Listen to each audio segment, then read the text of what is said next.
What's up, everybody, and welcome back to yet another edition of Ask PJ Braun here at Blackstone Labs headquarters. If you saw the post on Instagram, you knew that we were going to have Strongman Rob, but we also mentioned that there might be another special secret guest. So we'll hand it over to PJ for him to thoroughly introduce everybody. Yes, a mystery guest, and I didn't want to say who it was right off the bat because, well, for starters, if he wasn't able to get on, then it would have made me look bad.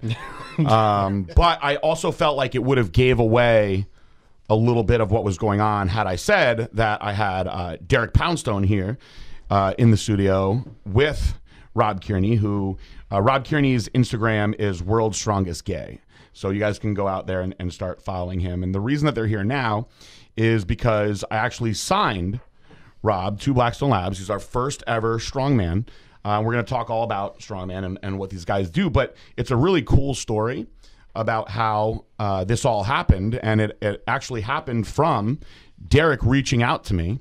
And I've actually known Derek since we were teenagers, and I'll tell the story in a minute of how I first met Derek and like where our lives have come from then till now. But Derek, welcome. I wanted you to tell everybody about how you reached out to me about Rob. Well, the irony is, Rob's your first strongman athlete because you turned me down. True story. But that's sort of true, I guess. Yeah, that's embarrassing. So What are the odds? What ended up happening is, we go way back, and I was driving up to do some truck pull training with Rob up in Massachusetts, and we had talked about a supplement deal, and one of the things that I've known Rob for over a decade, and since he's come out and since he's changed his name to World's Strongest Gay, I've on Instagram, his handle, I've seen some of the negative stuff he gets, some of the negative comments and stuff just from people that are just ignorant and whatever, trolls. But we talked about him getting a good supplement sponsor, and over the months of training, I knew that getting a good fit was important, and the problem that a guy like Rob has is fear. Some people are just going to be scared of what people are going to say or whatnot, and mainstream companies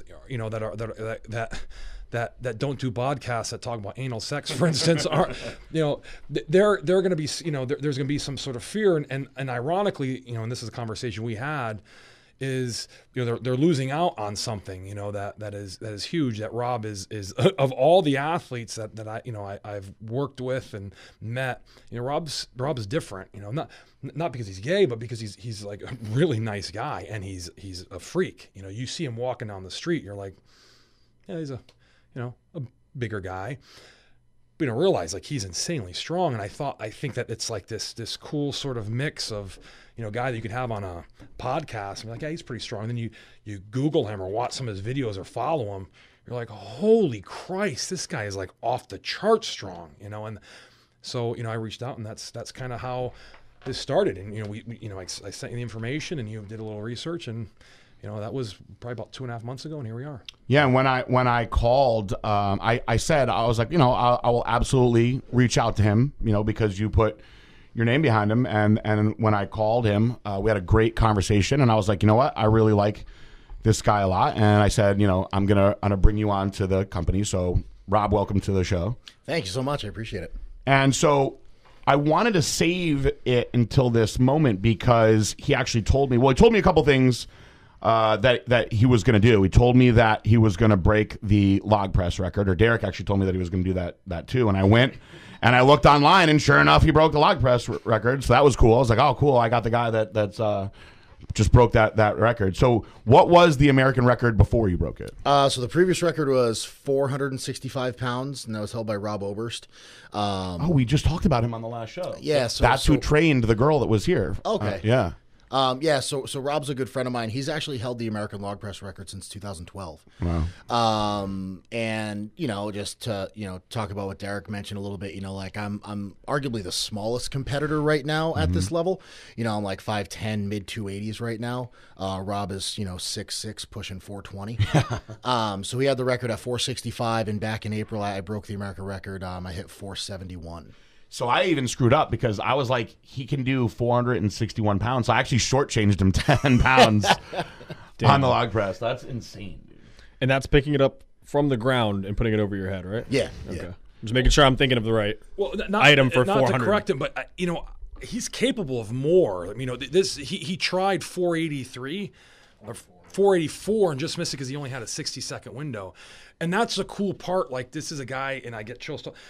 I know, I've been doing this a long time, I've been lifting heavy, and I know strength, and I'm sorry, I'm like, give me the mic. but here's the deal, if you like strength, you have to understand like where strength comes from, and some people like me, it comes from a deep, dark place, right? It comes from work, and Rob works. But one of the things about, there's just something indifferent, like, my best log press ever at 340, 350 pounds, my best log press ever was 440, which is a good log press. We're talking a guy who hits, close to 500. That's just crazy, you're talking, over 200 pounds over his body weight, so, that in competition is tough because you're usually traveling overseas like he did and whatnot.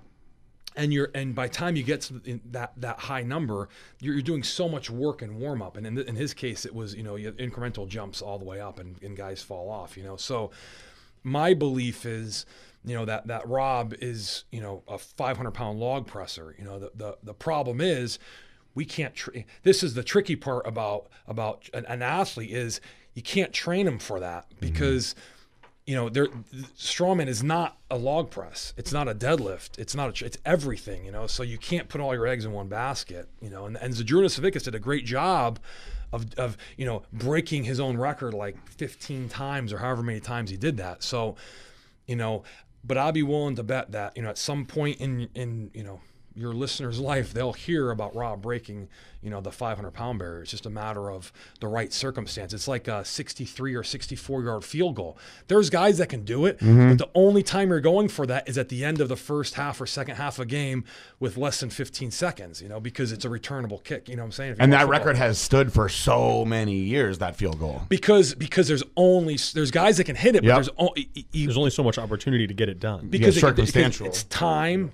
End of a quarter, it's a reckless move, but you're talking about kicking it from beyond the 50-yard line, so you're possibly turning the ball, but it's also returnable. So, and that's the same thing with the log press is hitting a 500-pound log press, it's not necessary for the sport. So it's and that's where it's cool is it kind of sucks too is we can't train them for that. When I was training, the 1,000-pound deadlift was key. It just had no purpose. It was better to pull 800 pounds for 9 or 10 reps. That had purpose, but 1,000 pounds hasn't. It's cool. Nowadays, just to say it. Nowadays, it'll be cool because it'll create a bunch of buzz on social media. But, back then, 10 years ago, it had really no point. What's the highest deadlift now? Oh, my God. I'll let Rob answer. So Eddie Hall has the world record right now at it's 500 kilos, so 1,102 pounds. Damn. Yeah, From the ground. From the ground, yeah. Wow. Just crazy. How many guys are doing over 1,000? I'd say upwards of like 10 guys right now at the top of the level. I mean, it's so it's funny. That's actually my next contest in 3 weeks is actually the World Deadlift Championships at Wembley in London, and I just found the jumps out. Derek doesn't even know this yet. So the opening weight, the first weight on the bar is 880 pounds. That's the lowest the bar is going to be going. So do you think a lot of guys are going to try and go and just not even make it past that? I mean, pretty much to be invited to this contest, they know that you have to be able to pull be at good. least Okay. that. Okay. But so it goes 880, then the next jump is 925. Then the next jump after that is 440 kilos, which is, I believe it's like 976 or something like that. 880 plus 88, so 968. And then from there, they're going to 1,000 pounds. Then from 1,000 pounds, they're going to 467.5 kilos, which is going to be the second highest deadlift in history. So yeah, it's just stupid where the sport's going. That's in how many weeks? 3. So right after he competed in the World's Strongest Man, he's going to do all this stuff again in 3 weeks. Yeah. I have so many questions based just on that, but I want to backtrack for 1 second. This is going to be because I guess I didn't realize how often you guys do all this shit. It's nuts. So I want to talk about how you both started and then how you came together, because I know a little bit about Derek, so I wanted to tell this story. So I started out as a powerlifter, which is, I've talked about this a few times on the podcast, which is a period of my life that I regret. And it was fun for the couple years that I did it, and I suffered numerous injuries that I suppose were either bad luck or that maybe my body was just, I guess, brittle, and that I should have just stuck to the bodybuilding that I wanted to do. Now, part of it, I think, was also because I wanted to be leaner while I was doing it. But my last competition, I tore my bicep when I was 19 years old, and then that was when I was like, all right, I'm sticking to bodybuilding now. So about a year, maybe, I don't know, maybe it was, I'm trying to think of the exact year, you'll know, was a powerlifting competition in the gym that I trained at. And they were like, oh, there's this kid here that's your age, but he's like gigantic. And, he's going to compete in the open, but I believe he was a teenager. And so I was like, oh, I'm going to go find this kid and talk to him. And all of a sudden I see Derek, and he's like 260 pounds with abs. And he's like warming up. Bastard. He's like warming up with like weight that like most people aren't even going to like attempt. So I go over to him and I start talking to him. And he was like, oh, I'm kind of just doing this for fun. I'm thinking about getting into strongman, which is pretty hilarious because he obviously did get into strongman. And that day, I think that he benched like 430, 450.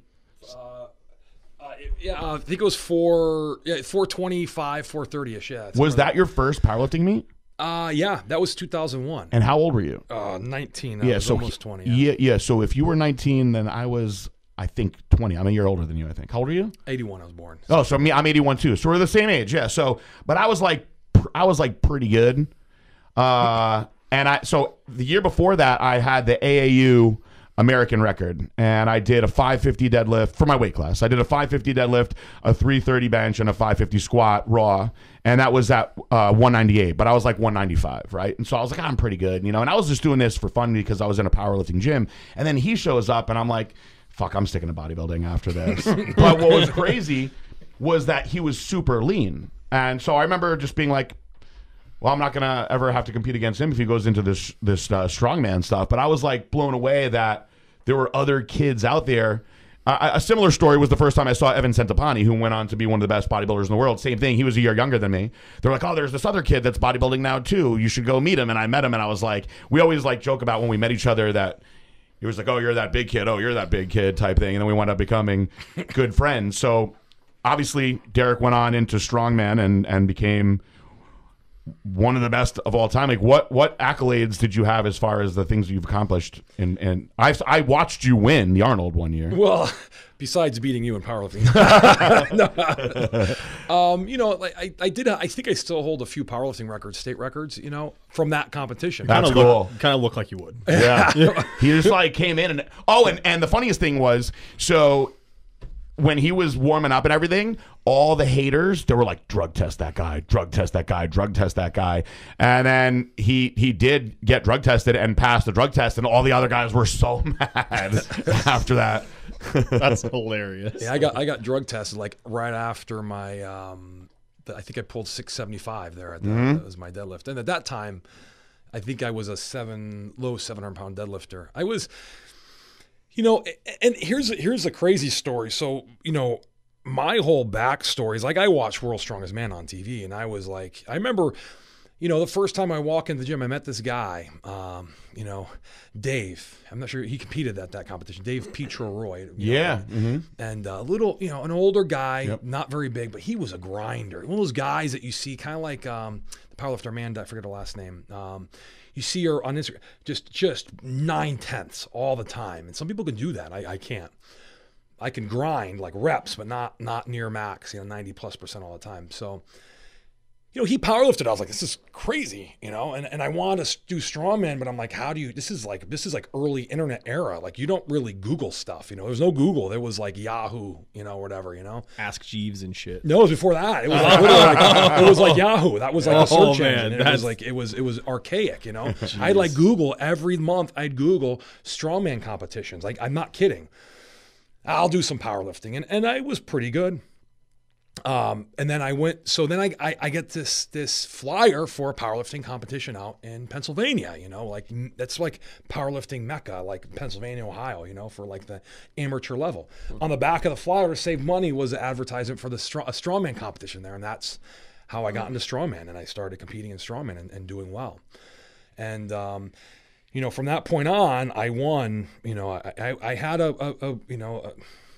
a weird trajectory, it was almost too good. I won every powerlifting meet.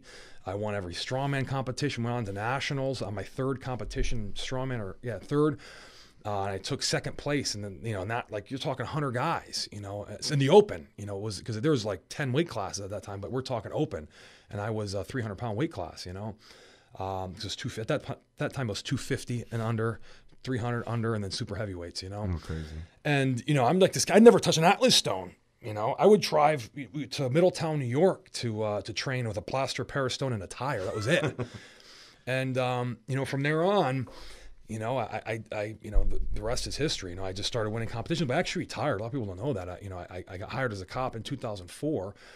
And I was like, this is all fun, but like you with powerlifting, it's like, what's the point? What's the end game? I got to be kind of smart. I'm in my early 20s.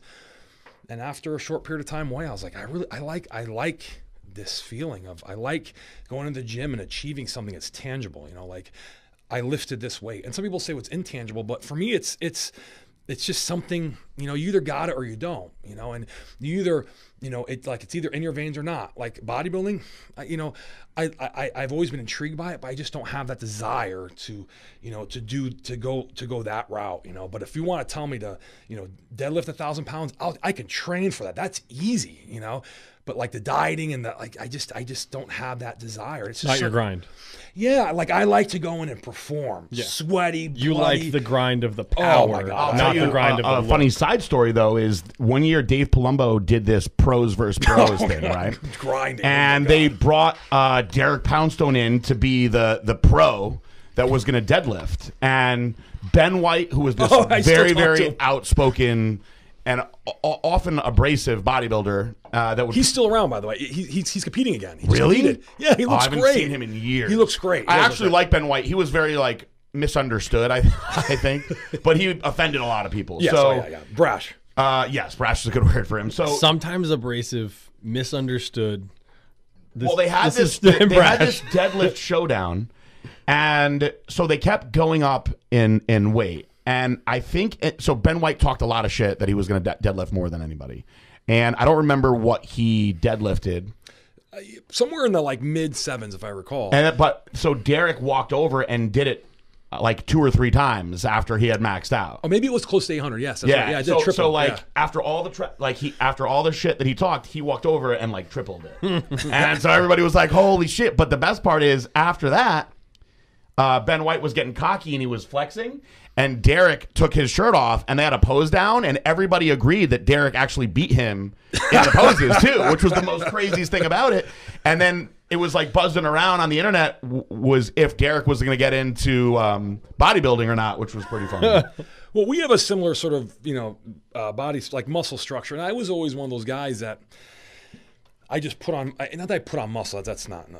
I've always been a muscular. I've always been a big kid, since way back when. Even now, I don't really. I train 2 days a week, and one of the main reasons I train is just so I can give Rob shit when he complains about my workouts. I'm not kidding. I do this crazy sort of because Rob's got the insane strength. And when he's asked me a couple of times to help him train, I'm like, it's not my thing. I'm not. I'll go to work and work overtime. I'm not going to program people's training. But he's a good friend. I'm like, I probably should. I'm being kind of a dick, So then I'm like, well, I can help you with this. I can help you with, this was called pain tolerance training, but I can help you increased work capacity that can help you with enduring that place where you want to kind of shit and puke and then, still moving on, and, sure shit, that's like the result now, I think, is, him putting forth the effort in something that he believes in, because it's hard to do that stuff if you don't know that, like, you're going to put in all this effort and you don't know that it's going to actually help your strength career. It's hard, but I know for a fact because I did it. Yeah. And I trained a bunch of amateur athletes that became really freaking good. And they did the same stuff. Christina Lefex took 3rd place in World's Strongest Woman. Remember her? Yeah. Mm-hmm. Yeah, and I would tell her, she'd flip a tire, and I wouldn't tell her how many she'd do 10 reps, and she thinks she's gonna do 3, and it was one after another, and just that mental toughness of not knowing when you're done. It's like treading water in the ocean. You just never know when you're done. So you just got to kind of push it and give 110%, thinking that, it's only right now. It's a weird sort of mentality, and that's why I like the sport of strongman. That's why, instead of talking about my accolades, I like to talk about, what got me there, because I've achieved a lot, and it's not like it's just it's fun, like and all those videos and stuff like I love that. I love that. There's sports out there that give people an outlet, and I'm not like one of those people like, I'd kill people if no. I'm just an insecure little guy, deep down inside. Quite little. No, but I'm seriously, like, when it comes down to it, I was always insecure, and strongman gave me an outlet. It gave me an outlet to make me feel like I was a part of. And then retiring from the sport was really tough. I mean, I struggled, a lot. What year was that? 2013. Yeah. And a lot of it was because that's why I wear Mike Jenkins shirt. A lot of it was fear of death. That was sad. Very, very sad. 350-pound guys, and that's one of the reasons why I didn't really want to train, Rob, because the type of training I know that I do is not good on your heart. We're talking extended sets that, heart rate just through the roof, But I'm like, if I learned anything, it's better to tell him the right way to do it, the right way to push your Absolutely. body. Because a lot of stuff, I mean, and we're talking about the training side, not the other side. A lot, you could damage your body very, very easily, especially in the sport of strongman. Absolutely. The heart is a muscle, and it wants to grow regardless of what you're pumping through your body. And there's a way to train it, and I learned, and I walked away from the sport because I was so heavy. My health was suffering. I wanted to have kids. And I said, I'll just walk away now. I was going to do the same thing that Terry Hollins has done, and a lot of guys. Here I am, thinking about coming back in 2014. Then Mike passes, and I'm like, why? And then I had a really tough, love-hate relationship with the sport. I couldn't watch it. It gave me so many opportunities and so much in life, but it took so much away too, mentally. Like when I walked away, I was crushed, because I didn't have that outlet. So, for me, sorry, I'm like really far away from the mic. So for me, coming back in, and I got myself squared away, meaning that it wasn't now making me whole. I was whole without it. I was able to understand who I was as a person, because my entire adult life was around competing, And when I started working with Rob, I was at a point where I felt like, okay, I think I can help. And in the last, it's been almost a year, I've evolved as a person where, like, wait a second, I have value, and more importantly, I can help guide somebody, and all this stuff that I've learned goes away if I don't give it away. Absolutely. So that's like paying it forward, as they say. And for me, it's not even paying it. Paying it forward makes it seem like it's like I'm giving something to somebody. Mm-hmm. This is not. It's my obligation, because you can't document this stuff in textbooks. It's all experiential. You can't go to a carpenter. And you could teach them how to build a house, but to really teach them, it's all on the job training. And this stuff was passed along to me, by other guys, Ben Lambosis, and guys, Gerard Benderoff, who unfortunately took his life in 2017. And these guys, and guys like Mike Jenkins, who was just a freak. That was his old coach, which is like and young. Yeah. But just a gifted freak, and my gift wasn't physical. My gift was mental. That was a part, that broke me down, but also gave me everything I had. And that's something I told Rob recently. His gift isn't the physical attributes. His gift is the mental part. He's everything that I am not. He's confident. Strongman doesn't make him who he is. It just accentuates the person he is. For me, it made me who I was, and that's the difference. And I've learned, as I get older. We're not getting younger. But I've learned a lot about myself in this last year. I got it figured out. And then ironically, here I am at Worlds, and I'm helping a buddy. And I'm like, wow, this is this is what it's about. Like, this is what it's about. Like, being of service, like actually doing something that doesn't really give you benefit. It does though, but it's not like, it's just a being part of something, So do you plan on doing this with more competitors now? I'm like a chick with this, like, Rob's got a bunch of buddies that, a bunch of guys like, oh, is he going to train? And I get a lot of requests, and I more than likely, yes. But it's just, I'm very, I don't want it to be a monetized thing, but I have to compensate myself for time. But for me, it's very important though that if I do it, I'm doing it for the right reason. So Derek, I've known him for a long time, and there's many similarities to our personalities and the intensity. So I have, the few athletes that I work with very, very, very closely. And so because of that, there are many other athletes that I unfortunately turn down all the time. And I've said this numerous times as well, that I have not taken $1 since 2012. So I love what I do so much, and I know that I'm a good coach. And I get a lot of enjoyment out of coaching the people that I coach, but most of them, it's taken them a while for me to be like, hey, I'm going to work with you closely now. And I'm really doing it because I care so much about the person. And that's why I get so much satisfaction, because because I care for this person, I want to take the knowledge that I have and help them be the best they can be, because I know that it's going to make them feel better and happier. And so that's the satisfaction that I get out of it. But I can't take on too many, because it would take too much time, and it would be honestly ridiculous to do that, without taking some sort of monetary compensation for it. So sometimes I'm like, what, should I set aside some time and say, all right, I will start coaching some people for X amount of dollars. And I always go back to saying, I probably won't, because I think it might change the current satisfaction that I get out of it. And I also think that when you do, because I coached for years before I retired when I started Blackstone Labs, I think that when there is a monetary aspect to it, then it is truly a job. Whereas when I'm doing it now, I'm doing it because I just passionately love it, and it's kind of like sharing that experience with somebody that you care about. It's not really my job. When you turn something into a job, I want my people to do good no matter what, but then there's the added pressure of, well, if they don't do good, am I going to get fired? There's a lot that goes into that as well. So when you guys first started together, you said you knew him for 10 years, but you've only been coaching him for 1 year. Did I hear that the right way? Yeah. So, I mean, I guess it's almost embarrassing. And I mean that like not, there's a lot of pieces to the puzzle. This story's not like, it's not one-dimensional, and it's not even three-dimensional, because it has, in those 3 dimensions, it has past, present, and possibly future, because there's so many moving parts. And I know that's a lot to wrap your mind around those words, but what I've met, a lot of people in my career, and, I met Rob, 17 years old. Well, I'll quickly tell, my version of it. And I say, because my perspective is, and that's what I'm embarrassed about, is I've known Rob,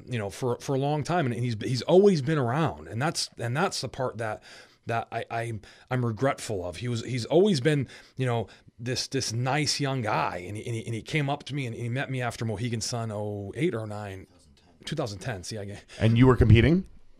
No, I was competing. He was a kid. He was a high school kid. Oh, you were 17, you said, right? So then he reached out, and at the time, my Kristen, who went on to be my ex-wife now.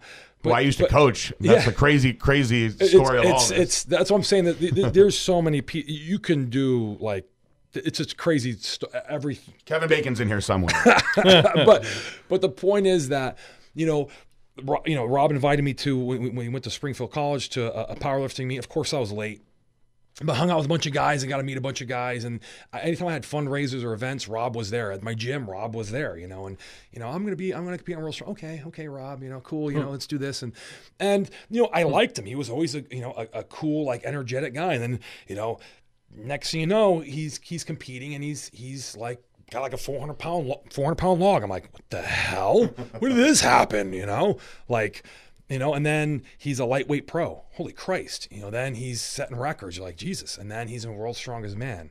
And then he's the world's strongest man again. And during this whole time period, you know, my life had its own trajectory, you know, and I'm doing great. And then I retire, and I got the house, the kids, the gym, the car. I got everything that should make a guy happy. And, you know, I'm no different, you know, I don't feel any different. And I'm like, success is not what I thought it was. And basically lose all that stuff by my own hand, you know, which is a whole nother, I could do a book on that. But ironically, who's there through everything? Rob, you know, hey, what's going on? How are you? Hey, you know, meeting me at Five Guys for a burger when I moved down to the shoreline in Connecticut to be close to my kids after I get divorced. Hey, I'm going to World's Strongest Man. Can we meet up? Yeah, sure, whatever. He's asking me questions, and I'm just like, well, I'm washed up, man. Like, what am I going to help you with? And it was just cool. Like, he just was always that for me, that meant a lot. And I realized at that time, like, what did I do for him? Like, where was my hand in any of this? Like, why is he being good to me? When that was going on in the moment, did you appreciate it, or are you now looking back at it? No, I was very appreciative. I'm not sure he remembers, but I think I let him borrow a deadlift suit, which I got back like 2 years later. But you know, I was like, he's coming from. You were coming from Mass or Norwich at that time. So he's coming from Springfield all the way to Brantford to have lunch with me and grab a burger. I'm like, well, okay, yeah, man, I'd love to see you. Like, that's awesome, you know? I mean, but what do I have to offer in my mind? I'm like, what, you know? And he just wanted to talk to me about competing and just wanted to bounce stuff off a former pro. And I was like, oh, that's cool. And it meant a lot. And then at that moment, I'm like, geez, like there's relationships with people that I haven't really fostered, you know? I mean, you're one of them too. I mean, not in the bad, you know, but I just sometimes don't reach out and really, you know, appreciate people the way that, well, don't express that, you know, how I appreciate people. And I realized in that moment that, like, wow, this is, you know, that means a lot to me. And then, you know, from that point on, you know, our relationship started to, grow in where now it was more reciprocal. Like, I was able to give a little bit more back, you know, and appreciate that he was there, you know, during that time period. So did he ask you to coach, or did you offer to him? I think you mentioned it that when we went at Five Guys, and I was like, nah. Oh, so you drove all the way down to pop the question? That's where Rob takes over. And then he said no. So I had asked Derek, I mean, you know, my journey into the sport of strongman is not as glorious as his. You know, it's funny, like, I actually just popped up on, like, my Time Hop app that 10 years ago, like, this week is when I did my first strongman competition. Oh, cool. Happy anniversary. Thanks. Yeah. I was 17 years old. You know, me getting into this stuff, like, you know, like I played sports in high school. You know, was a football player and actually was a cheerleader as well. How do you football and cheerlead at the same time? Football in the fall, cheerleader in the winter. Oh, okay. Yeah. So, and then, like, my senior year, like, just was going to the gym, and I was at my high school gym, and, like, a substitute teacher who was also a CrossFit coach invited me to start training with him because I was, like, decently strong. So I would actually go to the gym at like 5 a.m. before school with him to work out. And I really sucked at CrossFit. What were you weighing at that point? I was right around 200 pounds. Oh, sure, much lighter. Yeah. So, but you know, I was decent. And you weren't good at CrossFit? No, God, no. I was still fat. Yeah, those guys are smaller. So if I caught it right, you're 27? I'm 27, yeah. And how old are you? Okay. Yeah, 38. Okay. Sorry. Just like spit one. Yeah, so I really wasn't good at CrossFit. I was decently good at, like, lifting heavy stuff. And I walked into the gym one day. They were like, "Hey, by the way, there's a strongman contest this weekend. We signed you up for it." And you never powerlifted either? Never powerlifted. I'd never even touched a strongman implement before. Were you doing any of, like, the powerlifting exercises? Yeah, that was mainly what my training was, because I again, like, I didn't want to do the CrossFit workouts. So they put me on, like, a basic, like, 5-3-1 strength program. You know, so I was just doing, like, the basic, like, you know, bench press, squat, deadlift, some overhead press, and just trying to get stronger. At 200 pounds, how much were you pressing? I wasn't strong. Okay. So I think my best, like, strict press was like 160. So you were not strong, and they signed you up for a strongman competition. Yeah. So, okay. Yeah. So I got my ass kicked, to say the least. how many people were there? 27. And you were 200 pounds. How did the weight classes work for that? There was no weight class. It was just you against everyone? Yeah. Were there some big guys there? Yep. And so you got your ass kicked, and then what happened? How's that fair? There's no weight class, just the big guy versus extremely the little athletic. guy. it was like one of those like unsanctioned like backyard shows. It was a fundraiser, so it was just like a fun event. Okay. And Gotcha. So yeah, I took 27th out of 27. Oh, true. Wow, dead last. Yeah, it was times. great. So I was actually, Joey, my husband, and I were talking about this the other day. I took dead last in the first 8 contests I ever did. Really? I took not a place higher than last place for 8 shows in a row. So when you're at like the 5th straight last, Yep. in your mind, are you like, maybe it's time to switch to something else? No. So you're just like, I'm going to keep on going. Yeah, I'm like, fuck this. I don't want to take last place. Were you getting mad, or were you getting sad at the last places? I was just like, I was frustrated. Frustrated. Because I felt like I was training hard and I felt like I was doing things right, but nothing would come together at the contest. And like I said, that happened 8 shows in a row. And like what I pretty much said, I was like, well, all right, so what I'm going to do, like, let's just not take last place. That's going to be my first goal. Now, the story would be really good is if this is when you hired Derek, and then you just turned you around, you became one of the best in the world. No. And How long was the 8? Like, over what period of time was the 8? Yeah, the time it was about a year. 1 year. Okay, Yeah. so- So I competed a lot. When So I really first only started. sucked for a year. Yeah. Okay. I competed a lot when I was young. I mean, so this was like pretty much my entire college career. Like, I wasn't the typical like go out on the weekend and party. I was like going to bed at 10 o'clock on a Friday night to wake up Saturday morning to go to a gym that was 45 minutes from my school to train strongman events on Right. Saturday. Well, and when you say 8 in a row last places, it sounds way worse than my first year of powerlifting. I didn't do any better than last Yeah. place. Anybody would be like, yeah, well, your first year at anything, you usually fucking suck. Like, Yeah. You know what I mean? Like, So then like my thing was just, and at that point I was competing under 200 pounds. And, so then I got to the point where I wasn't taking last place and then ended up winning, I ended up winning a show in 2011. I was like, all right, cool. So I won. Let me try my hand at nationals. So I ended up going to amateur nationals as a 200 pounder and ended up taking second place. Wow. And I was like, oh, okay, so I guess I can be pretty good at this. So then the next year, like I bumped up to the 231 weight class and took second place in the men's open in the 231. And then after that contest is actually when I hired Mike Jenkins as my coach. Went to nationals in 2013 and still to this day have the largest margin of victory at a national championship.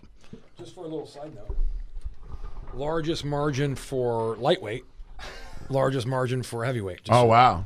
And here's another all in little- one room. Here's another weird side note for everybody that's listening. There's so many weird things that go in with these stories. So when he was getting coached by Mike Jenkins, I'd have to think back to the year. I actually coached his wife. So I coached both. Yes. I coached That both was- of the wives, actually. Yeah, so 2013 is when I won nationals and turned pro as a lightweight and competed at 231 until 2016. And I was cutting actually from like 265 to 231. Got sick of doing that and just decided to get stronger. And then when I finally met up with Derek was about February of 2017 because I had just won a contest and qualified to compete at the Arnold, South Africa as a heavyweight. And that's when I was like, yeah, I have no fucking idea what I'm going to be doing competing with these dudes. So I might as well talk to him about doing this. And that's when, we met up for a burger. He turned me down for coaching. And, it wasn't until it was right around this time last year where I had a shitty year last year competing wise and went to him and I was like, yeah, I need help, and that's kind of when, this whole thing started. So let me get this right. You turned pro what year? 2013. And when did you start becoming quote unquote good? I mean, I would say not till 2017. All right. So 2017, you started making moves. Yep. That was that was also my first year at World's Strongest Man. Okay. And so when you went to talk to Derek, did you think that he would say yes, or were you just not sure? I wasn't sure. It was just a thought in my head, like it was, I was essentially just coaching myself at the time and was just kind of going to like toss it up and see what happened. I was decently successful at coaching myself. So I was like, all right, I could keep going, but if Derek would be willing to like work with me, I'd obviously hop on that. did you buy the cheeseburger? Yeah, we went to Five Guys, man. Did you buy his burger? No, I didn't. Oh, see, that might have got you the coach. You never know. He's like, well, you did drive all this way, just bought me a cheeseburger and a milkshake. Yeah, I'll coach you for a month. See how it goes. Holy shit, this guy's strong. So from the time that he started coaching you, what do you think? Was it just new stuff that you weren't doing that he was able to fix with your mechanics and whatnot? Like, what do you think was the main thing? The crazy thing is like, we started working together after I actually got injured last year at a contest. I had a 275-pound Atlas stone fall on my chest. Broke 3 ribs, tore a muscle in my back. So it was really delightful. it was wonderful. Jeez, man. Kind of started from ground zero. And, when I talked to Derek, he was like, all right, let me look at some of your videos and see where you're at. And, within about a week, he was like, yeah, I know what we need to do. And to this day, like the first 4 months of training with him was hell. Every single week, I remember like he would send me my program on like Sunday and I dreaded that text message every fucking week. I've never been in so much pain, but I've never worked so hard, for such a long period of time. I have haunting memories of this one session that we just talked about this week where, for those of you, we'll talk a little strongman lingo right now. So we had at the end of my squat workout, he had me doing a conditioning medley with a yoke, which is, crossbar with stands on it, pick it up on your back and walk, and sandbags. So it was a 700-pound yoke and a 250-pound sandbag. I had to carry the yoke 100 feet, so it was actually 50 foot, drop it, turn it around, pick it back up and go back, and then carry this 250-pound sandbag 100 feet. After already doing all your squats? After doing my full lower body workout. And so this was August, doing this in a not climate-controlled gym. And so I would have to do that. So I'd do the yoke walk 100 feet, sandbag 100 feet. I'd get to rest for 90 seconds, and I had to do that for 4 rounds. Fun. Yeah. Did you throw up? I didn't. That's awesome. It was like an outer body experience. He came out of his body and was like, what the fuck are you doing? Excuse my language. Yeah. I do like 20 walking lunges, and I'm like, this is so terrible. Why am I doing this? Let's just go over to the fucking leg extension. Fuck this. So, one of the things that I wanted to talk about is, because I don't really understand it yet, but I'm going to learn with you guys, is so you're a pro strongman all these years, but you didn't start competing in the World's Strongest Man until now. How does that work? So with me, it's kind of funny. So like technically, I'm not a pro anymore. So the way the pro system works in the U.S. is a little bit messed up. So like I turned pro as a lightweight, as a 231 athlete. Okay. And now I no longer compete in that weight class.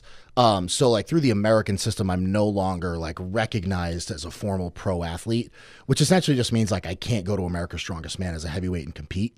Because I don't have my quote unquote pro card through that organization. Gotcha. But for me, so what I did in order to World's Strongest Man, this year they took 25 guys from around the world. And in order to get to that level, you have to do one of their qualifying events, which is called Giants Live. And they have one qualifier in the U.S. and the rest are in the U.K. And, 2017, I got fortunate where, I had a decent win. It was really my first contest as a heavyweight athlete.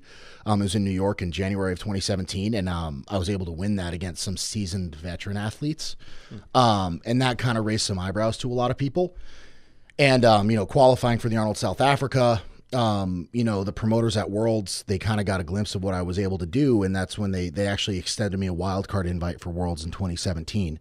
And that's pretty much how I got my foot in the door to World's Strongest Man. And then right after World's Strongest Man, 2 months after Worlds 2017 was the USA qualifier for Worlds in 2018.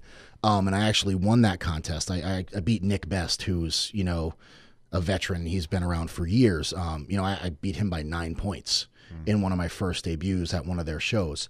So that's kind of what got me on the scene and kept me there. How do you go from that into doing like the Arnold Strongman events?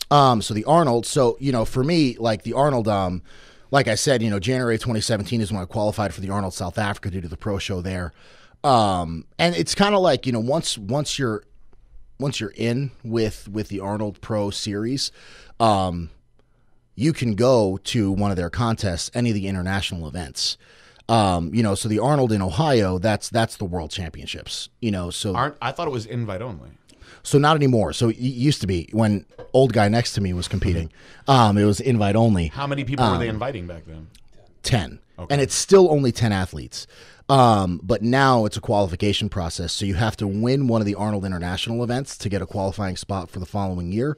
Or it's points accumulated through the international contests that you will get invited to the show based on your point totals. So March of 2020 is going to be my first year competing at the Arnold Ohio, since I just won the Arnold Australia back in March.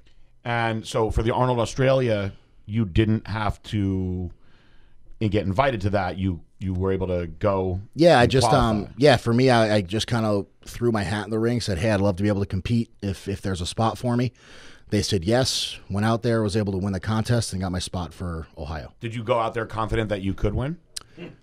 Yeah. Yeah, the events, if I were to dream up a strongman contest, it would have been that show. It was a 2-day contest, 6 events, 3 days, 3 events each day. There was 2 overhead pressing events, so that made me giddy. And also a super heavy yoke walk. So those 3 events right there gave me a nice big confidence boost. Did you know those events when you were heading out there that they were going to be those events? Yeah. So with most strongman contests, they give us the events usually like between 8 and 12 weeks before a contest. So it gives us a decent amount of time to train for those. How do they pick the events? Whatever equipment they have. So like the crazy thing about strongman is, I'm sure Derek, can say the same, is, I've done this sport for 10 years. I've never done a contest with the same events. How many events are there? Like if they were to write Countless. a book, how many events are there? Countless, because there's variations on every single event. When you look at like an overhead press, we have logs, axles, dumbbells, barbells, blocks, sandbags, kegs. So there's 7 implements right there. Then you could do it for a max. You could do a medley with a bunch of different implements for time. You could do max reps in a minute. I mean, there's so many options with each different event, and that's just the press. Then you look. I didn't know there was so many different variations like that. That's nuts. Yeah. And so when you're training, I guess you figure out the events, like you said, 8, 10, 12 weeks out, and then you just switch your training around for those events. Yes and no. I mean, the way Derek has kind of worked with me, we hit events, pretty much every week. And the big thing that he's been working on is just like everything I suck at. What do you suck at, out of curiosity? My 2 worst events are truck pulls and keg tosses. Truck pulls and keg tosses. Yeah. Why do you think that you are weaker in those events? Just like talking about the truck pull, like anatomically, I'm just at a disadvantage, being one of the smaller guys, so I have less mass behind me to pull the truck. Also, I'm a mental case when it comes to that event. And then with keg toss, something that's always been a weakness of mine is like my glutes, and like, so like my lockout on my deadlift is weak compared to my pull off the floor. So that doesn't help when, going into a throwing event. When you guys are training to throw kegs, are you doing specific exercises in the gym, or are you actually just throwing kegs? No, throw kegs. Where do you throw kegs? Outside. I hope we can do some of this stuff tomorrow, actually. Do you know if they'll have a keg around tomorrow? I'm sure we can. Yeah. Do the girls throw kegs too? Yeah. I'm interested in watching all this stuff. Because, like, we can get you to throw a keg. My arms will fall off. I'll throw an empty keg. I was gonna say, if it's empty, I might I might stand a chance. So probably just come down and hit me in the head. There's so many other questions that I have now that this will go for a million hours, because I didn't know that there was all these variations. So when you're training, are you doing log presses, the 1-arm dumbbell presses, these things all the time? For the most part. I mean, fortunately, like with event, luckily, like, I've been in the sport for a long time, so I don't need to practice the events as often. Like if I see that there's a log press, it's like, all right, I'm not going to forget how to log press because I've been doing this sport for 10 years. Same thing with the giant dumbbells. Like, okay, like if I get a couple of good sessions in with a dumbbell, I'm not going to lose my technique. I kind of know what I have to do with each event. So a lot of my training is just basic barbell lifts. So it's a lot of like overhead pressing, benching, squatting, deadlifting. Are you doing seated and standing pressing? Yeah. What just out of curiosity for our listeners that are the bodybuilding people out there, what kind of seated military presses are like? What kind of weights are you using? Using a barbell? Yeah, barbell usually. Like in the past, a lot of my rep range, like a lot of the stuff that Derek has me do is, like 4 sets and like that 6 to 8 rep range. My top set is usually mid to low 300s. Oh, strong. And now, do you ever do behind the neck presses? Nope. I can You? barely get my hands behind my head to back squat. So, there was a period of time where there was the risk of some sort of behind the neck weird goofy lift in strongman. We had seen some of that stuff in the early 2000s, so I was actually training behind the neck push jerks, which are actually dangerous, but they're easy. I can hit close to 500 pounds with the behind that push jerk. And one of the interesting things that Rob was sort of alluding to, and you asked a question about training. There's probably 50 different events, between pressing different objects, whatnot, and pulling and deadlifting. But you break them down to your a press is a press. There's different presses, but a press is a press. The mechanics of a press are very similar. Shoulders, triceps, overhead. That's it, right? It's how it gets there. Some involve a lot of core. A block requires a huge amount of hip strength, believe it or not, your hip flexor and your abs, because you're bent over so much. Then you have a log. A log for me, I'm bent over quite a bit. Rob isn't. He stands pretty upright, which is why his log press is insane. So, we break down when you talk about programming, and this is the cool part, is if Rob programs for other guys, he coaches other guys. That's the interesting thing, though. Mechanics' car is always broken, right? And Rob, has degrees in this stuff. He was a director of sports medicine up at the school in Massachusetts. So, he's a highly intelligent guy that knows a huge amount about the human body. And that's one of the reasons why I kept saying no initially. Even after he asked me when he came down to Connecticut and he wanted to get together, and he came to Dana and his house, I actually said no again. I think it was a third time. And I told Dana, and she was like, why? I'm like, besides all the insecurity and stuff, but like the guy's a smart guy. Like I'm a knuckle dragger, man. Like I'm a grinder, and she said something that was probably a lot smarter at the time than I probably realized, and I realize now is, but you do have a lot to offer. You have to offer what you're good at. I was like, oh shit, I'm good at suffering, so we'll make Rob suffer, But what the goal though, because it's a collaboration, the goal is, we break down the different movements, because it's actually fairly simple. You look like, how do I train for? You can't, because he didn't have the events for Worlds till a couple weeks ago, so. How do you? So we know there's going to be an overhead. There's going to be stones, right? There's going to be some sort of medley. More than likely, it's going to be some sort of yoke, probably farmers. So you break them down into the yoke, farmers, frame, whatever. A carrying movement, right? Carrying a huge amount of weight. That's not front carry. So a yoke on the back, farmers. It's the same movement essentially. So we break them down into that. Stones, natural stones, atlas stones, shoulder to a box, the same. And an overhead press, again, they're similar, right? And we look at, okay, where's Rob's strengths and where's his weaknesses?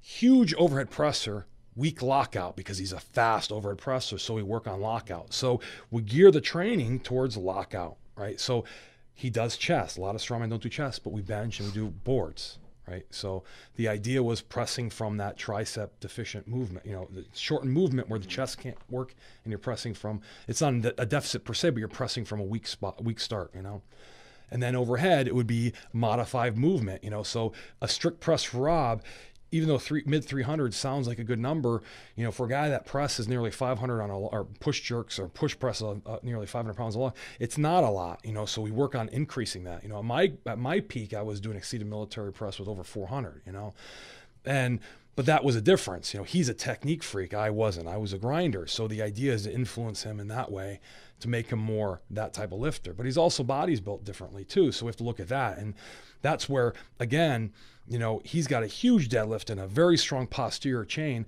but his glutes are weaker and somewhat lazy, So everything we do, so the point of doing squats before yoke and a carry is you get the glutes working, right? And they get fatigue because their work capacity is why are they lazy? They're lazy because they're lazy. They're weak. They're tired. They don't like to fire. So they're forced to fire in the squat, right? Because they have no choice, but they can still do what they always do, which is be lazy. Then you do a yoke, they have to work in there. They just have to. And then you do a front carry, they have to work, So they're pre-fatigued, and now they're saying, now you're kicking them while they're down, and there's no choice but to adapt. And that's kind of the philosophy, is break it down into the deficiencies and into the movements, and then just program that way. It sounds like it's hard. It's actually not. That makes complete sense. You look at, okay, Rob needs, we worked on his overhead lockout. That's it, lockout. Everything else was fantastic. His log press necessarily didn't increase. His work capacity increased. Did 350-pound log for 9 the other day. Wow. Now, which is insane. That's more than I ever could do, because he was able to rely on that technique all the way till the end, and he nearly strict pressed the first few because of energy output, and that's the other part that's what was awesome about coaching him in person at an event, like an actual manager, like managing how he's going to put forth his effort. And we say, listen, let's try and, we know you can do a bunch on these. The first few, expend as little energy as possible. So a strict press requires very, very little effort. Like, imagine doing a strict press with a 135-pound barbell and then doing a push jerk. The push jerk is easier on the shoulders but requires more energies, right? More energy because you're using the whole body.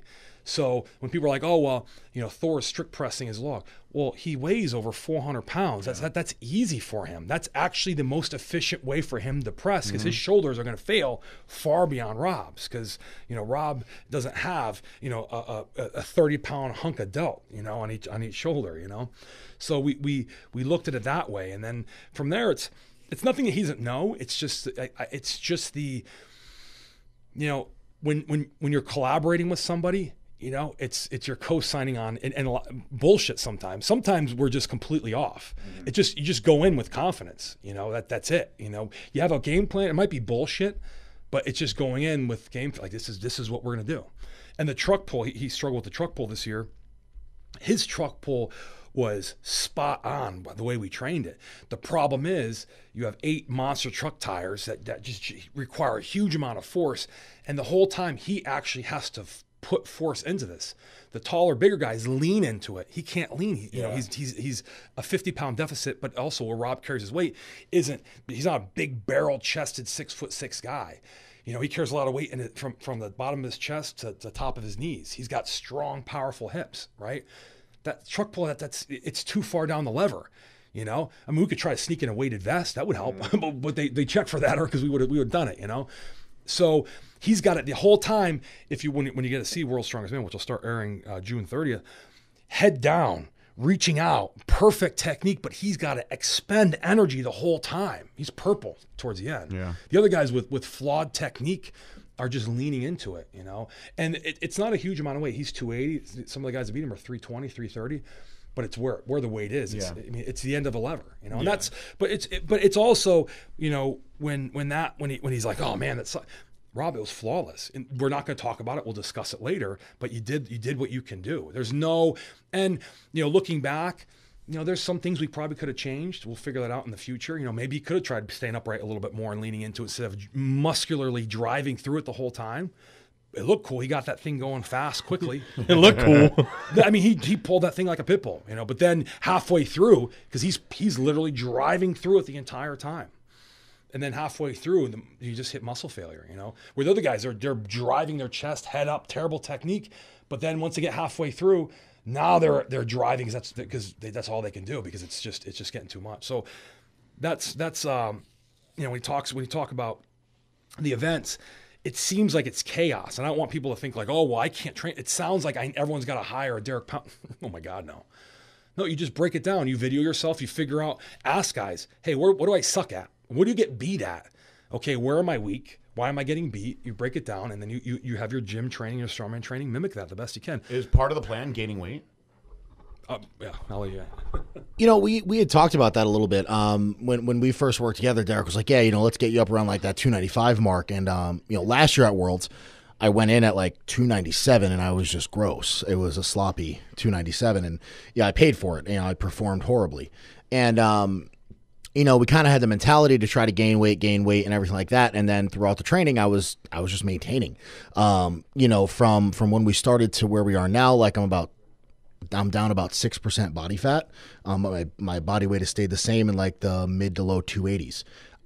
So it seems like this is kind of like a sweet spot for us right now. And, I think Derek's, goal over the next couple of years is just increase muscle mass and just slowly gain weight and, don't jump on anything too soon, because what we're doing now seems to be working. I went from ranked 27th in the world last year to 13th this year. And going in this year, I know you told me that you wanted to try to crack into the top 10, and you finished 13th. Just run us through the weekend events of how everything went, from start to finish. Yeah, so the first event was a truck pull, and Derek kind of, broke that down already. Yep. I trained my ass off for that event, leading into Worlds, and it was hard. I was about 5 inches shorter than the next shortest guy in my group. So I ended up taking last place in the first event, which was, a bummer to say the least. But the next event on that day was a medley. We talked about it briefly. It was, so it was farmer's walk. It was 330 pounds each hand for about 35 feet. Drop that, then you have to jump underneath a yoke, which was 1,150 pounds for 15 feet. Drop that, and then you get under a yoke that's 1,300 pounds for 9 feet. 1,350, yeah. So I was actually going head to head against Thor, the mountain, in that group. And that was, kind of like the fire that I needed to, because, the way that, they try to do points based on previous event, but you also have to realize it's a TV show, so they want it to look good on TV. Yeah. And, I'm known for my yoke walk. I've only lost that event one time in my career. So they put me up against him, and, I won that event, which was great. So, to go from, losing the first event to taking the first and the second event on the first day gave me some confidence going into day two. Day two, we had a deadlift, which was a front handle. It was actually two buggies, like two, just like sand dune buggies. There was Gravedigger and Max D. The monster truck. Yeah. That's hilarious. So it was it was about 810 pounds at the top. 836. So it was top 810, bottom 836. Yeah, so it was 836 at the bottom and 810 at the top for the pull. And deadlift is a decently good event for me. Knowing that Thor was in my group, I was going to be happy with second place in that. The guy pulls over 1,000 pounds, so I pulled 6 reps there. Thor beat me by 1 rep and took 7 because he was going after me. And then we had the log press. So going into the log press, the way Worlds was set up this year was after the first 4 events of the qualifiers, first place automatically went through to the finals. Second and third then had to go the next day head-to-head in an Atlas Stone, back and forth until somebody quit. So going into the log press, Thor had a 2-point lead, and me and this other guy, Luke Stoltman, were tied for second. So everything was kind of up for grabs because Thor actually had gotten injured at the contest. And so we really didn't know what was going to happen. So what injury did he have? So he ruptured his plantar fascia. And he still went through with it the whole time? Still went through, yeah. So so Luke was in the group before me, and then I was actually head-to-head against Thor again.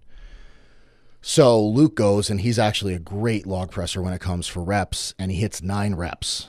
And how much weight was it? It was 341 pounds. Jesus. 341 for 9. Clean and press each rep, too. Okay. So we had a 75-second time limit. So what they ended up doing is they were taking split times on, when, to essentially break the tie so there wouldn't be a tie in the event. So he hit 9 reps in 1 minute and 7 seconds. So for me, what I needed to happen was I needed for Luke to be in between me and Thor on points in the log press, and I would have advanced to the finals. So there was a game. It was a numbers game going on at the same time. So I'm going head-to-head against Thor. And I came out, guns blazing. I ended up hitting 9 reps in 1 minute and 1 second. Thor hit it in 1 minute and 5. So I missed winning my group by 2 seconds, essentially. The freaking mountain. Yeah. He's a bastard. So At least it was him, though. Are you Anybody else that you would have lost that same amount of time, you'd be like, PJ, he says he's 13th, but here's the irony is, I told him this from day one. There was I knew the biggest battle because the way that World's Strongest Man, they take like the top 5 guys from, based on the last year's performance. They kind of corroborate it based on their current performances in current strongman competition around the world and kind of rumors. And they put each top guy as a leader of their group. Yeah. And then they take generally 6th through 10th. They do the same thing. And that makes sure you don't have 3 of the top 5 in the same group. Yeah. But Rob's in this weird predicament because he's improving, so much. But he's in the group with, and everyone in his group, 3 guys in his group were also much improved. And then you have Thor in there. So you have Gordzilik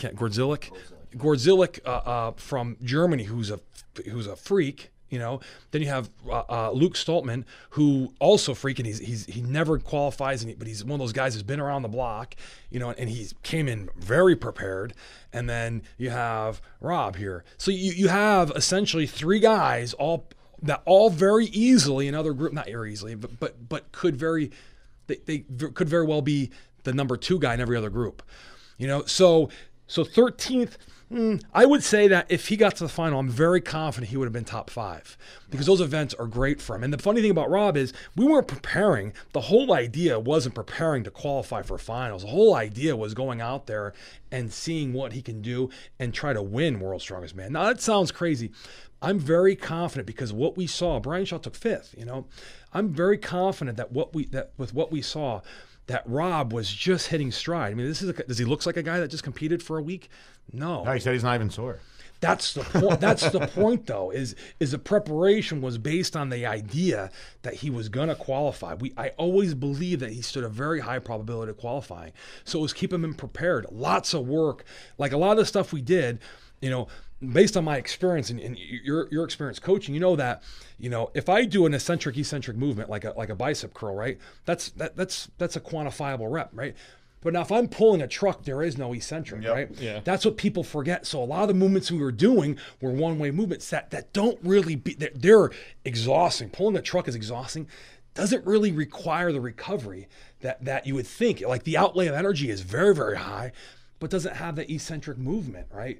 So yoke walk, same thing. So I would put a lot of this stuff in there knowing that it was increasing work capacity without putting him in a recovery deficit. And that's the idea and that's what, like Rob was responding very well to that sort of stuff because no one wants to do that. No one wants to do stone roll-ups, after their lower body work, where you grab a stone, because it sucks. Well, that's actually, that's both sides. But, no one wants to do, yoke walk after doing their lower body or keg carries or whatnot. And the idea was that he go into Worlds, and I'm an outside. I know I'm biased, but I'm not biased.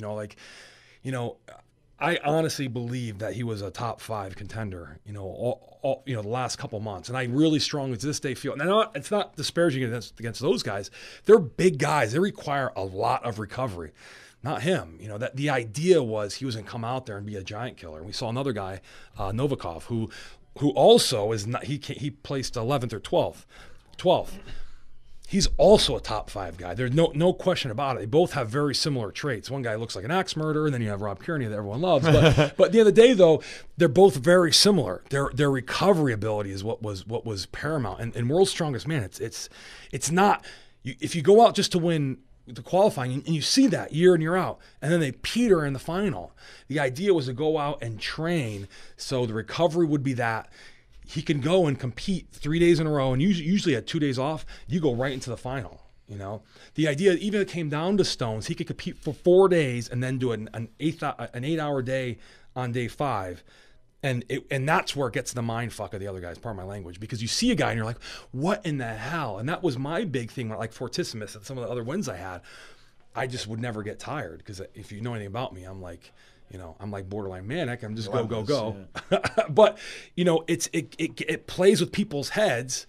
When you see, you're like, where's the chink in the armor? Where's this guy going to get tired? Where, he's not the strongest guy, but he's going to outlast me, or like, this is his weak event, or he, no signs of getting tired, no limping, no like, oh, I'm tired, no nothing. And that's like that's Muhammad Ali, right? Like at the end of the day, right? So going to the Arnold in Ohio, that'll be your first one.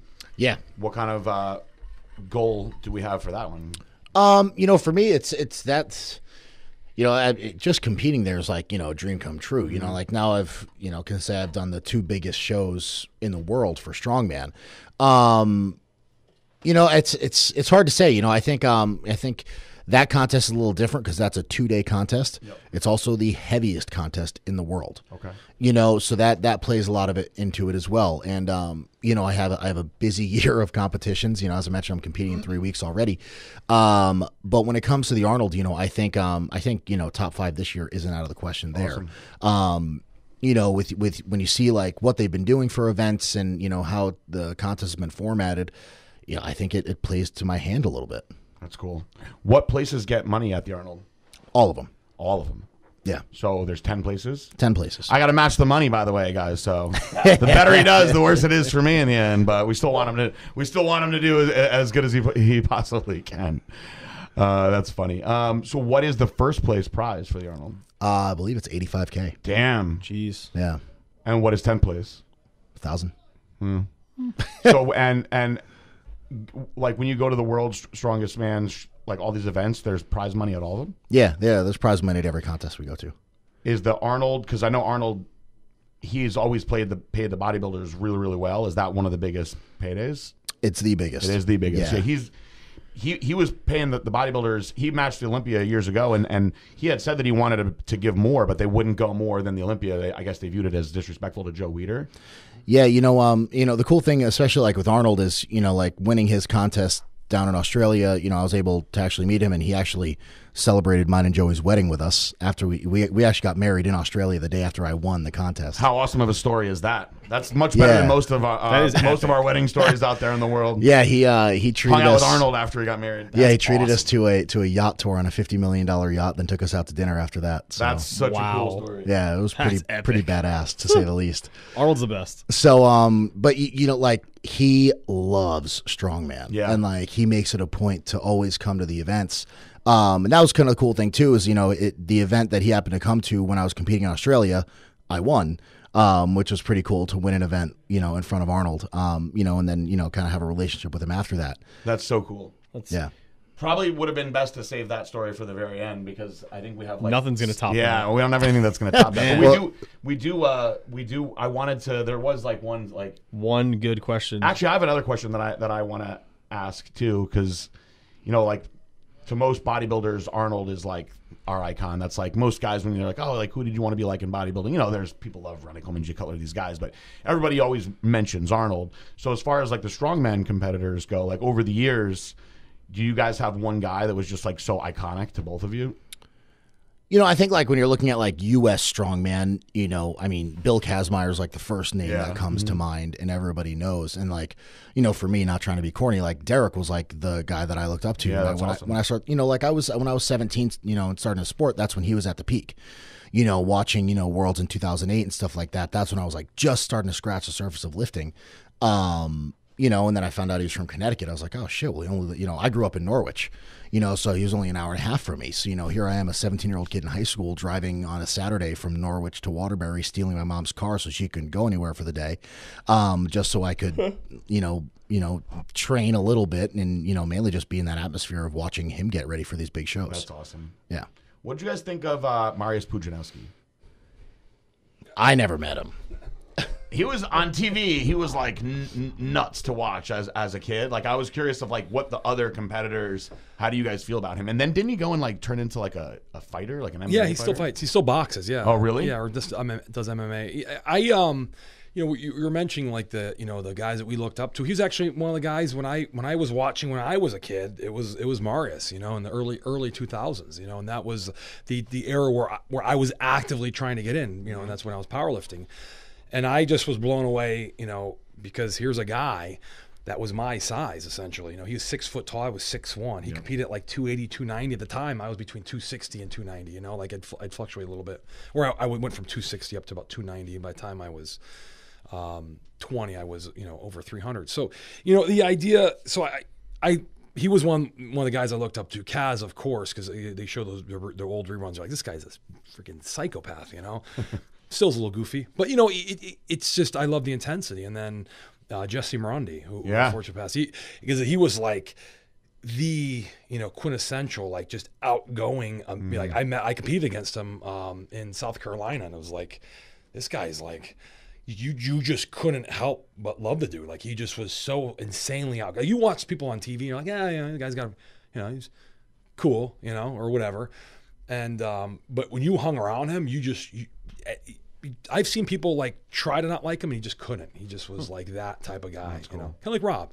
Yeah. You just cannot help but like him, and so that as far as like the guys coming up, those are the guys that I watched, so.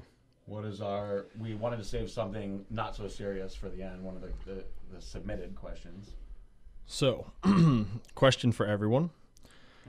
How many fourth graders do you think you could take out before you get overwhelmed and lose? Scenario is they come in waves, increasing by 5 each round. Male fourth graders only, age 10. So they're coming how many at a time? They come in waves. Each wave increases by 5. Oh, so he starts with 5, but then 10 come. Yeah. After you beat the first 5, the next round is 10. They're fourth graders? Yep. I'll wreck a bunch of fourth graders. So, Male fourth graders, age 10. But once there's just so many of them. Right. How many rounds do you think you can take out before you get overwhelmed and lose? I have to put a lot of thought into that because I'm trying to think of how big is the fourth grader. You got to figure how long it would take you to take out the first 5. The first 5 are going down easy. It's the next 10. There's a lot of them. Yeah, man. You're gonna gas out. See, these guys. I'm just going back to like football training. I'm thinking high knees. I'm just going straight knee to the chin this entire time. Do they have weapons? Do they have any weapons? Nah. It's bare knuckles, bare knuckles. Nah, nothing. All right. Nah. Can you give Indian birds? How about this? This is the question that we got last week. I think is this is a question that I might ask on every podcast now. Would you rather? How is it phrased? It's a question from last week. Would you rather have to fight 1,000 duck-sized horses, or would you rather have to fight 1 horse-sized duck? I'm going with 1,000. Yeah. Me too. Yeah. Me too. Me too. There's no way I'm fighting a duck that's as big as a horse. No, I don't that's want any scary part of as that. hell. Scary as hell. Yeah. So fucking I'll scary. wreck a bunch of the little ones. Yeah. But there's no way. Like, Although when you think like a tiny like duck-sized horse would be really cute and hard to. And 1,000 of them, like just that's feel so bad waves about of it. duck-sized It's a horses. lot, but they're also probably adorable at the same time. Yeah. So that's they're like gonna My Little crush you. Ponies, but they move. Yeah. But like, I'm just thinking, like, you walk through the park one day with your dog or something. You're around the lake, you see a couple regular sized ducks. You come around the corner, there's a horse sized duck. You're running. You're running. No, I'm going right for the horse-sized duck. I'm going to fuck up that horse-sized duck. that fits with his mindset. Imagine though. how big his He's claws gonna would grind be. it out and go against that giant bill. I don't want to be a part of that. I'm going to drop a giant elbow on it, and I'm going to pile drive it. I want nothing to do with that giant horse sized No, I duck would have bill. nightmares from that thing. I got chased by an ostrich at Great Adventure once. I would tell myself the duck is trying to like murder me and my family. I would like make up this whole dialogue in my head. Yeah. You got backstory only you know. And then when I'm The done, duck doesn't even know. It's like, why does this guy hate me That so duck much? had He's to so come into him big. for a while. I would walk away and be like, "Take that, duck." Everyone's Yeah. like, "What was that about?" Stupid duck. You didn't hear what he said about my mom. Yeah. This has been going on for way too long, duck. Oh, man. I mean, You guys gave us a lot of education today. yeah, no, I I get some. I have to learn a lot more about strongman. now lifting that we're heavy gonna be- things. No, it's just I didn't know that there were so many different variations. So like the events are different all the time, which is I guess the versatility is the key to being a really good strongman. At the end of the day, like I think that's the point. I wish I was good at something else. I mean, let's be honest. I mean, strawman, like, really? That's like the thing. That's like the thing that like we all have gifts. I'm like, really? Like there's, if you believe in God, or like they're like he's handing out, or she, or Buddha, whatever, or nature. They're handing out this like these cards of things you're gonna be awesome at. You have this one thing you're better at. Great voice and podcast. Here we go. Business owner. Coach. Here we go. Great hair. Here we go. Strawman. Whatever. And like. That's the card you get. That's a card I get. And I've said that before. Like it's just like weird.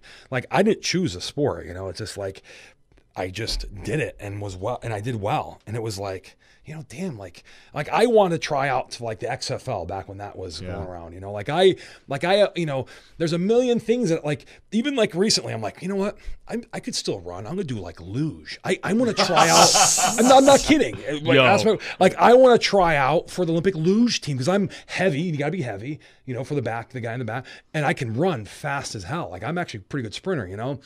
Until I tear my hamstring, but which happened recently. But you know, like I always try. Like I wanted to set the world record for like the beer holding contest. Like I'm. There's a world record for that? Yeah. Oh, absolutely. I want to. I actually trained for it back in like 2015 for like 4 hours. How long did you hold it for? I don't know. Like it was like 45 seconds, and the world record at the time was like just over a minute. I was like, I could break this. Like holding a 16-ounce beer, whatever the hell it was. Huh. It's so many interesting records out there. But you know. And that's the weird thing is like, I love the sport, and, you know, all kidding aside, but it's the point of it is not being good at strongman. That's the point. The point is being insanely strong. And the point is like, there's a lot of big guys and the original world's strongest man. And he kind of, some years it goes into it and some years it doesn't. The Arnold's pretty good at it we don't want to benefit, you know, you got to be heavy. So you got to be close to 300 pounds or more. But we need being tall to be as much as a hindrance as being a benefit, you know. And the idea is, it's modern day gladiators. It's kind of like football's. I agree. But the idea is, you know, you think about like the history, not to get all like philosophical, but you think about like the history of like humankind. You think about like, you know, the original like Native Americans, you know, from you know northern United States and then to Canada, you know, like the Inukshuks, right? They carry these big stones. That was like the test of strength. You think about like, you know, the Highland Games and the Scottish Klansmen, you know. You think about like in Africa, you think about, you know, in Eastern Europe, you think about all these challenges that mankind have had that was it. It wasn't a game of football or, you know, the guy that got the most chicks, sorry. Guys, but you know the guys that got laid the most and got the most wine and was the guy that was the alpha male, and it wasn't the guy that was the tallest or the shortest and the fat. It was the guy that that was the most feared. It was the guy that can accept these challenges and the guy that was the most versatile. And that's what I think strongman's about. The idea isn't to be able to train for it and be good. You know, the idea is that you got it in you. You know, and that's Rob can train for. But that's the cool part is he's got these insane levels of strength that are just off the charts. And that's the point, like the point is being able to perform these with very little notice, be able to perform these acts of strength and throw in kegs, but I like the carrying events. And ironically, and the pushing weird shit overhead, that's where me and Rob both just have a natural gift, like our pressing technique, if you go Google it, it's completely different. Mm-hmm. But they're both equally fun to watch. We're both insanely good at yokes and farmers, and maybe someday we'll have like a little funny race or something, so I can beat him. But but the idea, but that's the stuff that I think is like that's the stuff that goes past. It's in us because it's this, it's where we all came from. Like every clan, every group, throughout history has had a way of separating the men from the boys, a way of finding out who you're sending the battle. So ultimately, guys like me and Rob would get killed, but the idea was, but we were the ones, the protectors, and so it's kind of goofy or whatever. But that's the point. I think the sport isn't about being able to train and dissect. It's just it's an outlay of strength and energy, and that is there's no way to describe it other than say a sport of strongman. And it sounds. Maybe that sounds a little too corny, but it's a neat sort of skill set. I think that sounds actually. It would be like your role in society if we hadn't progressed to the point where we are with technology and things. You would be out doing the gladiator shit because that's, like you said, it's just in you. It's it's who in the clan is born with that gift. Yeah, we've been civilized for a very small period of time. When you look at our time on this earth, and again, it's maybe this is a little too deep for some of your listeners, and maybe it's not deep enough. But the idea is the sport is just. It's growing and it's changing, but for as much as it grows and changes, it stays the same, and it always goes back to its roots, and those roots are just, brutal lifting, brutal tests of strength and insurmountable suffering, like that's the sport. Like if I had to sum it up, that's what's so cool about it. And if you watch it and you like it, that's why you like it. If you watch it and don't like it, that's why you don't like it, it's the same reason, so. That's cool. Yep. Well, I got to say thank you guys for coming on the show with us. It's been an honor to sit at the same table with you guys and talk about these things. I feel like there's enough strength on that side of the room to just lift the entire building with all of us in it. Yeah, it's hot in this room with all this mass. A lot of man heat. All this cultivated mass. Man heat. So I guess, without any further ado, we'll end this like we always do with a peace out bye.